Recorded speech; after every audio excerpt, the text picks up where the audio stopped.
So, for no particular reason at all, a lot of people have been asking me if Israel and Palestine exist in the Zaja universe. And the answer to that question is yes, but not in the way you think. And this is why. First, let's go over Palestine, which has a much simpler origin story.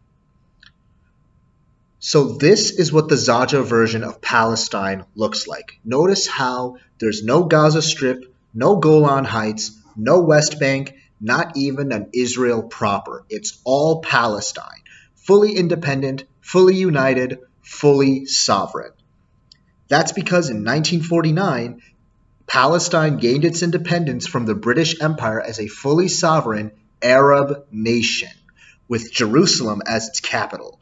It then goes on to have a history similar to those of any former British colony, which is rife with corruption scandals, recovering from colonialism, fighting poverty, and so on. Now for the state of Israel, which has a bit more of a dramatic story. Because for one, Zaja's version of Israel is located nowhere near the Middle East. Two, its official name is the Jewish Republic of Israel. And three, it doesn't look like this, it looks like this. Now, I know what you're thinking. This map doesn't say Israel, it says Jewish Autonomous Oblast. And you're right, there's a very good reason for this. That's because in the Zaja universe, the Jewish Republic of Israel was established upon the territory of the Jewish Autonomous Oblast, or the JAO for short. Now, the history of the JAO is kind of interesting because it does exist in real life. It is an oblast or province of Russia that was created by Joseph Stalin. It was meant to be a homeland for the Soviet Union's Jewish population. This was in 1934, a full 14 years before the creation of Israel in 1948. However, due to some poor actions and decisions on Stalin's part, the JAO proposal was rejected by Zionist Jews. Despite this, the JAO would go on to host a sizable Jewish population until the aforementioned creation of Israel in 1948. Now, the origin of the JAO is the exact same in the Zaja universe as it is in real life. The key difference occurs in 1945, and it's due to one man, Mezomech Chalinchoer. So to understand why Mezomech Chalinchoer was the architect for the Jewish Republic of Israel in the Zaja universe, we first have to go back and examine what the Drakaanjhi were doing during this time. In May of 1944, Mezomech Chalinchoer and the Drakaanjhi army finally defeat the Harakwanians and the Brosexians at the Battle of Brosexia, bringing an end to the 599th Draco-Harakwanian War that started all the way back in 1908. During this time, the events of human history transpired just as they did in real life. There were 2 world wars, a Russian Revolution, a Chinese Civil War, Japanese imperial expansion, the Holocaust, and you get the idea. In September of 1944, after making peace with the Harakwanians and the Brosexians, Mezomech Chalinchoer returns home to Earth and finds the human race doing what they do best, waging war and killing each other. He immediately intervenes and sends 2 expeditionary forces to help the Allies win the war.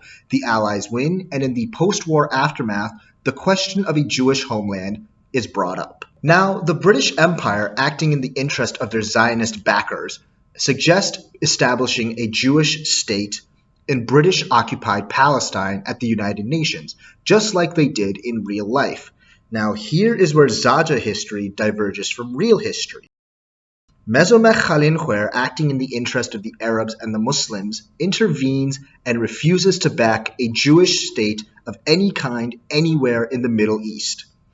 He even threatens war against the West if the proposal isn't abandoned immediately. Now, the United Nations Security Council knows that they have no chance of defeating the Drakaanjhi military for 3 main reasons. One, there is absolutely no way they can defeat a powerful, spacefaring galactic superpower with Star Trek style technology. Two, they just finished fighting the worst war in all of human history, which has left the planet completely devastated. And three, if a war were to break out over who controls Palestine, both the Arab and wider Muslim world would have every reason to ally themselves with the Drakaanjhi. So, with no other choice, the Zionists and the United Nations Security Council begrudgingly agree to Mezomech Khalinhuer's terms. But the question of a Jewish homeland still remained, and with Palestine off the table, the Zionists were forced to look elsewhere. It was at this meeting that the Soviet delegation informed the UN of the Jewish Autonomous Oblast. After being briefed on the JAO by the Soviet delegation, Mezomech Khalinhuer declared that this is where the Jewish homeland shall be established. And just like that, the Jewish Republic of Israel was born on the north bank of the Amur River. Soon after the Khalinhuer Declaration, the United Nations, with help from the Soviet Union and the Drakaanjhi Empire, started encouraging Jewish emigration to the JAO. Between 1946 and 1948, the Jewish population of the territory grew from 500,000 to 2 million. On May 15, 1948, the Jewish Republic of Israel would gain independence from the Soviet Union.